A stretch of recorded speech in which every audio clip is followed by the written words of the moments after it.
ನನಗಂತೂ ಸಿಂಗರ್ಸ್ ಇವಾಗ ನಾನು ಆಕ್ಚುಲಿ ಇವಾಗ ಎಸ್ ಜಾನಕಿ ಆಂಟಿನೂ ತುಂಬಾ ಇಷ್ಟ. ಅದೇ ತರ ಈಕ್ವಲ್ ಆಗಿ ನಂಗೆ ಆಶಾ ಭೋಸ್ಲೆ ಅವ್ರದ್ದು. ಏನಂತಂದ್ರೆ ಇವ್ರು ಎಲ್ಲಾ ತರ ಹಾಡುನು, ಮತ್ತೆ ಇನ್ನೊಂದು ಅವ್ರ ಗಜಲ್ಸ್ ತುಂಬಾ ಇಷ್ಟ ನನ್ಗೆ. ಅಂದ್ರೆ ನಮ್ ಲೈಫಲ್ಲಿ ಏನೇನೇ ಎಮೋಷನ್ಸ್ ಇದ್ರು ಅದ್ರ ಜೊತೆಗೆ ನನಗೆ ನನ್ನ ಲೈಫಲ್ಲಿ ತುಂಬಾ ನಾನು ಆಶಾ ಭೋಸ್ಲೆ ಅವರ ಸಾಂಗ್ಸ್ ಅಂತೂ ತುಂಬಾನೇ ಹಾಡ್ಕೊಂಡಿದ್ದೀನಿ, ಯಾವಾಗೂ ಹಾಡ್ಕೊತಾ ಇರ್ತೀನಿ.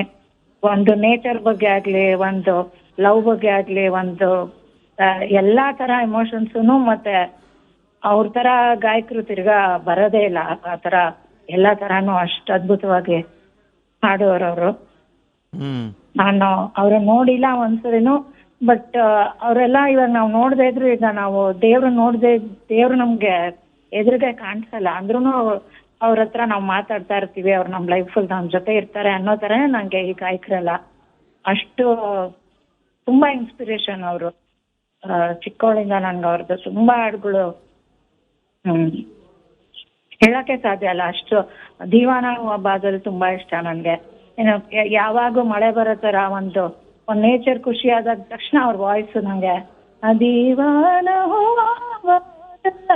ಅವ್ರದ್ದು ಎಕ್ಸ್ಪ್ರೆಷನ್ಸ್ ಅಷ್ಟು ಚೆನ್ನಾಗಿರುತ್ತೆ. ಮತ್ತೆ ಚಾಯೆ ಅಪ್ಪಕ ಆಗ್ಲಿ, ಮತ್ತೆ ಗಜಲ್ಸ್ ಅಲ್ಲಿ ಸಲೋಣ ಸಾಸಜನ್, ಮತ್ತೆ ತುಂಬಾ ಹಾಡುಗಳಿದಾರ್ದು. ಅದೇ ಹೇಳಿದ್ನಲ್ಲ, ಎಲ್ಲಾ ಎಮೋಷನ್ಸ್ ಮತ್ತೆ ಎಲ್ಲಾ ಸಿಂಗರ್ಸು ಒಂದೊಂದು ಅವ್ರದ್ದು ಒಂದು ಹಾಡಲ್ಲೇನೆ ಎಷ್ಟೋ ಕಲಿಬೋದು. ಇಂಥ ಅದ್ಭುತ ಗಾಯಕರು, ದೊಡ್ಡ ದೊಡ್ಡ ಗಾಯಕರದ್ದು ಒಂದು ಹಾಡು ಕೇಳಿಸ್ಕೊಂಡ್ರೆ ನಾವು ಅವ್ರದ್ದು ಕೇಳಿ ಅವ್ರದ್ದು ಎಕ್ಸ್ಪ್ರೆಷನ್ಸ್ ಆಗ್ಲಿ, ಅವರು ಯಾವ ರೀತಿ ಹಾಡ್ತಾರೆ, ಫೀಲ್ ಕೊಡ್ತಾರೆ, ಅದೆಲ್ಲ ತುಂಬಾ ಕಲಿಬೋದು.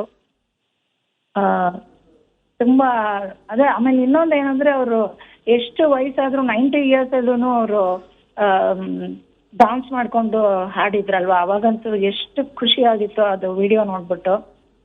ಲಾಸ್ಟ್ ಇಯರ್ ಅನ್ಸುತ್ತೆ ಅದು. ಅವ್ರು ನಾನು ನಿನ್ನೆ ಪೋಸ್ಟ್ ಮಾಡುವಾಗೂ ಇಲ್ಲ ಸರಿ ಹೋಗ್ತಾರೆ, ಏನಾಗಲ್ಲ ಅಂತಾನೆ ಅನ್ಕೊಂಡಿದ್ದೆ. ಏನಕ್ಕಂದ್ರೆ ಅವ್ರು ಅಷ್ಟು ಜೋಶಲ್ಲಿ ಇದ್ರಲ್ಲ. ಆಮೇಲೆ ನಾವು ದುಬೈಗೆ ಹೋಗಿದ್ದಾಗ ಅವ್ರದ್ದೇ ರೆಸ್ಟೋರೆಂಟ್ಗೆ ಊಟಕ್ಕೆ ಹೋಗಿದ್ವಿ. ಅಲ್ಲೂ ನಾನು ಅವ್ರದ್ದು ಫೋಟೋಸ್ ಎಲ್ಲ ತುಂಬಾ ಚೆನ್ನಾಗಿತ್ತು, ಮತ್ತೆ ಫುಡ್ ಚೆನ್ನಾಗಿತ್ತು. ಅಲ್ಲೂ ಅಷ್ಟೇ, ಅವ್ರದ್ದು ರೆಸ್ಟೋರೆಂಟ್ ಊಟ ಮಾಡ್ಬಿಟ್ಟು ದುಬೈಲೂ ಒಂದು ಹಾಡು ಹಾಕಿದ್ದೆ ಅಲ್ಲಿ ನಾವ್ ಇದ್ದಿದ್ದು ಹೋಟೆಲಲ್ಲಿ. ಮತ್ತೆ ಅವ್ರು ತುಂಬಾ ಅಂದ್ರೆ ತುಂಬಾ ಸಾಧನೆ ಮಾಡ್ಬಿಟ್ಟಿದ್ರು.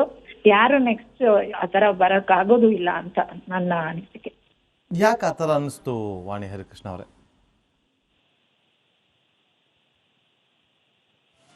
ಆತರ ಅಂದ್ರೆ ಅಲ್ಲ, ನೀವು ಆತರ ಸಿಂಗರ್ ಅಂದ್ರೆ ಅವರಷ್ಟು ಚೆನ್ನಾಗಿ ಎಲ್ಲಾ ತರಾನು ವರ್ಸಟೈಲ್ ಸಿಂಗರು. ಇವಾಗ ಒಂದು ನಿಮಗೆ ಒಂದು ಗಜಲ್ ತರದಾಗ್ಲಿ, ಒಂದು ಕ್ಲಾಸಿಕಲ್ ತರದಾಗ್ಲಿ, ಒಂದು ಐಟಮ್ ಸಾಂಗ್ಸ್ ಆಗ್ಲಿ, ಎಲ್ಲಾ ತರದ್ದು ಅವರು ಎಲ್ಲಾ ತರ ಹಾಡುನು ಅಷ್ಟ್ ಚೆನ್ನಾಗ ಹಾಡೋರು, ಅಷ್ಟ್ ಎಕ್ಸ್ಪ್ರೆಷನ್ಸ್.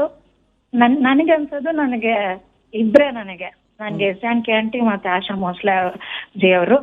ಅವ್ರಿಬ್ರು ನನ್ಗೆ ಚಿಕ್ಕವಳಿಂದ ನನ್ಗೆ ಏನೋ ಗೊತ್ತಿಲ್ಲ, ಅವ್ರಿಬ್ರು ವಾಯ್ಸ್, ಅವ್ರ ಎಕ್ಸ್ಪ್ರೆಷನ್ಸ್ ಆತರ ಎಲ್ಲಾರ್ಗು ಎಲ್ಲಾ ತರ ಹಾಡು ಸೂಟ್ ಆಗಲ್ಲ, ಅಥವಾ ಎಲ್ಲಾ ತರ ಹಾಡಿದ್ರು ಅದು ಅಷ್ಟ್ ಚೆನ್ನಾಗಿ ಕೇಳೋದು ಬರೀ ಇವ್ರ ಧ್ವನಿ ಇಲ್ಲೇ ಅಂತ ನಂಗೆ ಅನ್ಸುತ್ತೆ.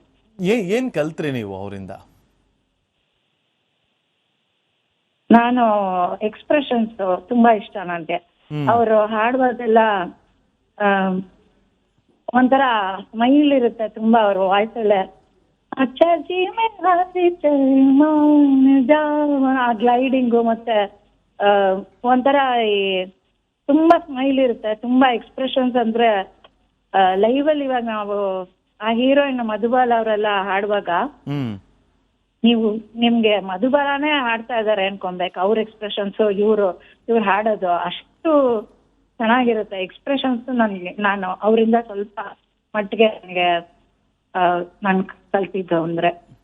ಅಂದ್ರೆ ನಾವು ಅವ್ರ ತರ ಹಾಡಕ್ ಆಗಲ್ಲ, ಬಟ್ ನನಗೆ ತುಂಬಾ ಬರೀ ಎಕ್ಸ್ಪ್ರೆಷನ್ಸ್ ಅಂದ್ರೆ ಬರೀ ಹಾಡಲ್ಲ, ಅವ್ರದ್ದು ಒಂದು ಹಮ್ಮಿಂಗ್ ಅಲ್ಲೂ ಅಷ್ಟು ಫೀಲ್ ಇರುತ್ತೆ. ಇನ್ಫ್ಯಾಕ್ಟ್ ನಾನು ಒಂದು ತಮಿಳಲ್ಲೂ ಒಂದು ಹಾಡು ಇಳಯರಾಜ ಮ್ಯೂಸಿಕ್ ಅಲ್ಲಿ ಹಾಡಿದ್ರು, ಅದ್ರ ಒಂದು ಹಮ್ಮಿಂಗ್ ಅಲ್ಲೇ ಅವರು ಅಷ್ಟು ಫೀಲ್ ಇದೆ ಅವ್ರು ಹಾಡಿರೋದು.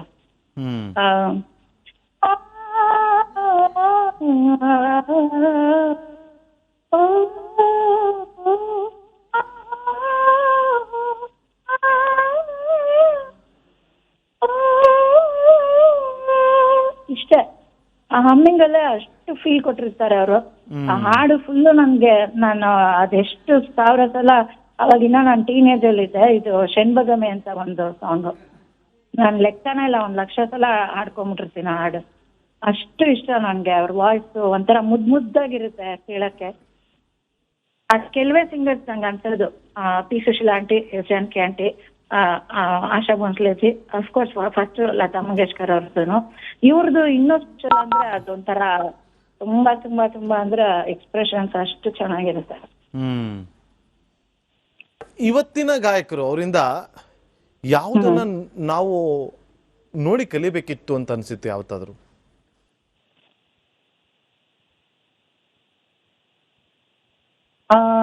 ಇವತ್ತಿನ ಗಾಯಕರೆಲ್ಲ ಚೆನ್ನಾಗಿ ಜೋಶಲ್ಲೇ ಹಾಡ್ತಾ ಇರ್ತಾರೆ. ಬಟ್ ಅವ್ರು ಎಷ್ಟು ಜೋಶ್ ಇರುತ್ತೋ ಅವ್ರು ಹಾಡೋದು ಅಷ್ಟು ಚೆನ್ನಾಗಿ ಪರ್ಫೆಕ್ಟ್ ಆಗಿರುತ್ತೆ.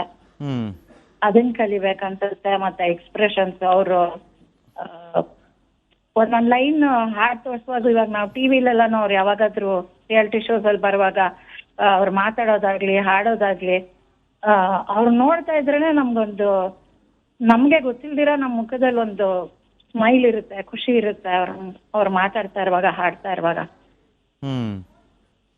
ಅದನ್ನು ನಾವೆಲ್ಲಾನು ಕಲಿಬೇಕು. ಇವಾಗ ನಮ್ಗೂ ಸ್ಟೇಜ್ ಮೇಲೆ ಅವ್ರು ನೋಡಿ ಒಂಥರ ದಂಗ ಆಗ್ಬಿಡುತ್ತೆ. ಅವ್ರು 90 years ಅಲ್ಲಿ ಅವರು ವಿಕ್ಕಿ ಕೌಶಲ್ದು ಅದು ಒಂದು ಹಿಟ್ ಸಾಂಗ್ ತೋಬಾ ಯಾವ್ದೋ ಒಂದು ಸಾಂಗ್ ಅವ್ರು ಡಾನ್ಸ್ ಮಾಡ್ಕೊಂಡು ಆಡಿದ್ರು 90 years ಅಲ್ಲಿ. ಅದೆಲ್ಲ ನೋಡಿದ್ರೆ ಅದೇ ಅದರಿಂದ ಇನ್ಸ್ಪಿರೇಷನ್ ತಗೊಬೇಕು. ಅವ್ರಿಗೆ ವಯಸ್ಸಾಗಿದ್ರು, ಅವರು ಆ ಸ್ಟೇಜ್ ಆಗಿದ್ರು, ಅವ್ರು ಆ ಥರ ಅನ್ಸ್ತಾನೆ ಇರ್ಲಿಲ್ಲ ನಮ್ಗೆ. ಅದೇ ನಾನು ಹೇಳಿದ್ನಲ್ಲ, ನಿಜವಾಗ್ಲೂ ಅವ್ರಿಗೆ ಹಾಸ್ಪಿಟಲ್ ಅಲ್ಲಿ ಅಡ್ಮಿಟ್ ಆಗಿದ್ದಾರೆ ಅನ್ನುವಾಗೂ ನಾನು ಇಲ್ಲ ಸರಿ ಹೋಗ್ಬೋದು ಅನ್ಕೊಂಡೆ. ನಾನು ಹಂಗೆ ಅನ್ಕೊಂಡಿದ್ದೆ, ನಾನು ಏನಾಗಲ್ಲ ಸರಿ ಹೋಗ್ತಾರೆ ಅಂತಾನೆ ಅನ್ಕೊಂತಿದ್ದೆ. ನಿಮ್ಗೆ ಎಷ್ಟೊತ್ತಿಗೆ ವಿಚಾರ ಗೊತ್ತಾಯ್ತು ವಾಣಿಯವರೇ? ನನ್ಗೆ ಇವಾಗ ಇನ್ಸ್ಟಾಗ್ರಾಮ್ ಅಲ್ಲಿ ಹರ್ಷದೀಪ್ ಕೌರ್ ಅಂತ ಒಬ್ರು ಹಿಂದಿ ಸಿಂಗರ್ ಅವರು ಹಾಕಿದ ಪೋಸ್ಟ್ ನೋಡಿ ಗೊತ್ತಾಯ್ತು ನನಗೆ. ಅದ್ ನಿನ್ನೆ ಅಡ್ಮಿಟ್ ಆಗಿದ್ದು ಮಾತ್ರ ಗೊತ್ತಿತ್ತು. ಈಗ ಒಂದು 20 minutes ಆಯ್ತು ಅಷ್ಟೇ ನಂಗೆ ಗೊತ್ತಾಗಿ. Okay okay. ನೀವ್ ಯಾವ ತರ ಬೀಟ್ ಮಾಡಿದ್ರಾ ಅವ್ರನ್ನ? ಅವಕಾಶ ಸಿಕ್ಕಿತ್ತಾ? ನಾನು ಅವಕಾಶ ಸಿಕ್ಕಿರ್ಲಿಲ್ಲ, ಮೀಟ್ ಮಾಡಿಲ್ಲ. ಬಟ್ ನಾನು ಹೇಳಿದ್ನಲ್ಲ, ನನಗೆ ಕೆಲವರು ನನ್ನ ಅವ್ರ ಎದುರುಗೆ ನೋಡ್ಬೇಕು, ಮಾತಾಡ್ಸ್ಬೇಕು ಅಂತಿಲ್ಲ. ನಂಗೆ ಎಷ್ಟು ಭಕ್ತಿ ಗೌರವ ಇರುತ್ತೆ ಅಂದ್ರೆ ನನ್ನ ಮನ್ಸಲ್ಲೇ ಅವ್ರಿಗೆ ಇದ್ ಮಾಡ್ಕೊಂಡ್ಬಿಟ್ಟಿರ್ತೇನೆ. ದೇವ್ರ ತರ ನಂಗೆ ಅವ್ರ ಅಷ್ಟೇ, ಒಬ್ಬೊಬ್ರು ಮ್ಯೂಸಿಷಿಯನ್ಸ್, ಸಿಂಗರ್ಸ್ ಎಲ್ಲ. ಓಕೆ, ಥ್ಯಾಂಕ್ ಯು ವಾಣಿಯವರೇ, ಸಾಕಷ್ಟು ವಿಚಾರಗಳನ್ನ ಹಂಚ್ಕೊಂಡಿದ್ದೀವಿ.